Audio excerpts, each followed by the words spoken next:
Well, hey everyone, it's Marcus and welcome to more chatting in my jungle room. I'm talking more Adelaide Fringe right now, and I'm heading over to Melbourne where I'm speaking to an ex-Adelaidean. Well, he's still an Adelaidean, but he's living in Melbourne, but he's coming back to Adelaide for Adelaide Fringe 2026. Please, everybody, welcome Zak Vasiliou. Zak, hey, how are you? Hello, I'm very well. How are you, Marcus? I'm good, thank you. How's Melbourne treating you today? How's Melbourne going? Yeah, good. You know what? Melbourne weather's not the greatest today, but we've had some good weather recently. But no, I do love Melbourne. I do consider myself an Adelaidean at heart. I love going back to visit Adelaide.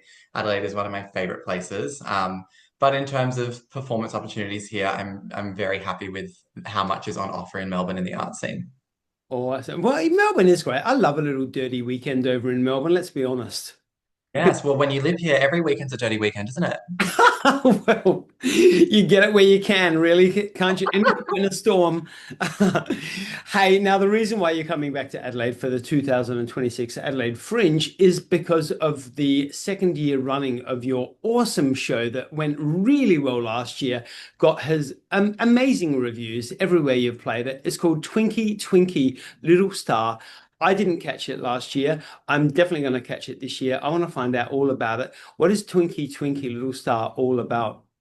Yeah, well, Twinky Twinky Little Star, as the title suggests, is sort of about a twink, which is me. And for those who don't know, a twink in the gay community is a young, slim, attractive gay man. The gay community has lots of categories that we put ourselves into. Some people choose not to put themselves into categories, but it sort of pokes fun at the gay categories. And as well, the little star aspect of it is that I did a lot of performing when I was younger, and I was a very flamboyant child. I knew who I was from a very young age, so it takes all of the audience through all of the signs that I was going to grow up to be gay, and how my parents missed every single one of them.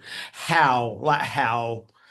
Like how there's a few. I mean, there's a few examples, but there's like three things that happened under the age of 12. I asked Santa for the Lizzie McGuire movie soundtrack.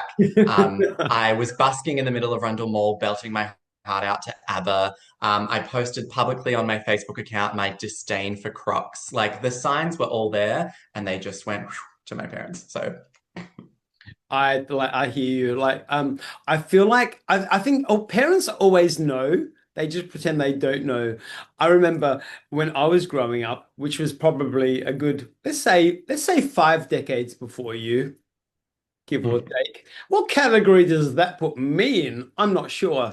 But Well, you find out at the show. you know, I had Culture Club posters all over my wall because that was back in the days where, the TV magazines had posters and all that. So I'd always rip them out and stick them on. So I had Culture Club everywhere.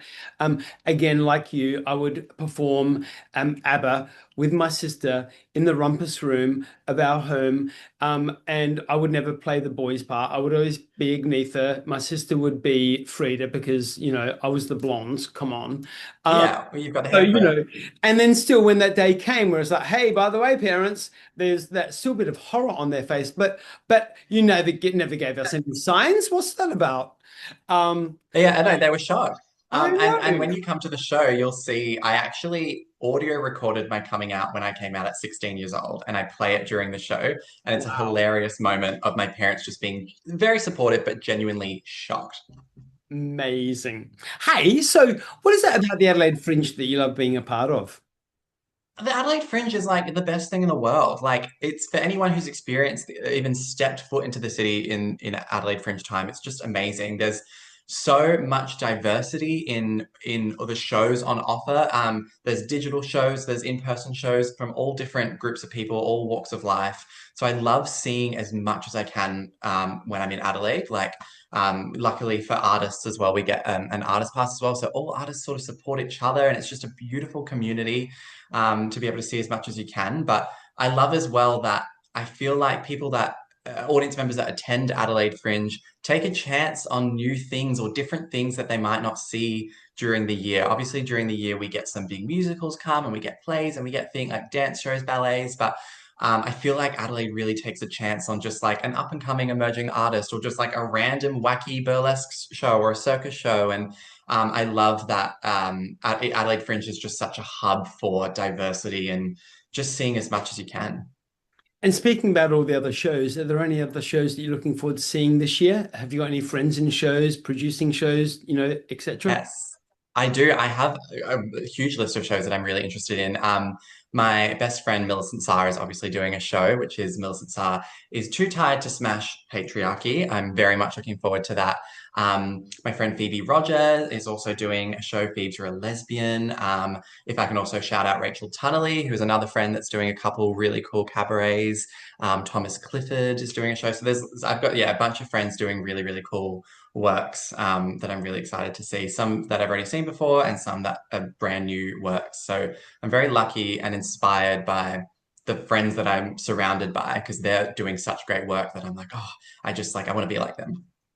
And now being a Melbourne boy, when you come back to Adelaide, what are some of the things that you love to do in Adelaide that you don't get a chance to do every weekend anymore? Are there any cafes or restaurants or bars or beaches that you love to get to? I love to sit in Adelaide. I love to take a breath. I feel like Melbourne it's so great because it is so fast paced. Something's always happening. And to be honest, I'm going to Adelaide in like the busiest time. But I do love that Adelaide is just a little more chill. So it's nice to just sort of rest and recover.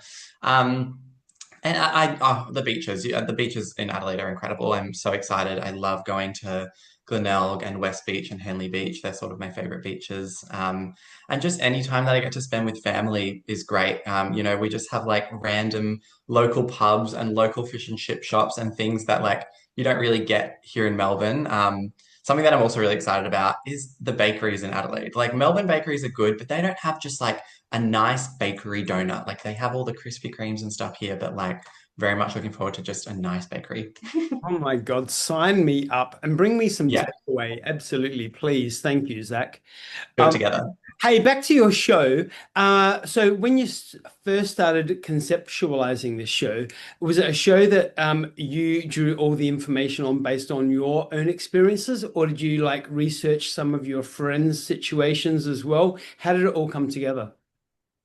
So when I first was writing the show, I didn't know what it was going to be. So my friend Millicent Sarr actually inspired me to write the show. She was like, "You've got so many funny stories, you've got so many natural talents, you have to do something with it." And so it took about over a year to write the show, but it just started as things in my notes app, and it was just like funny little bits and stories and ideas, and then it eventually sort of turned into this sort of stand-up slash theatrical comedy show.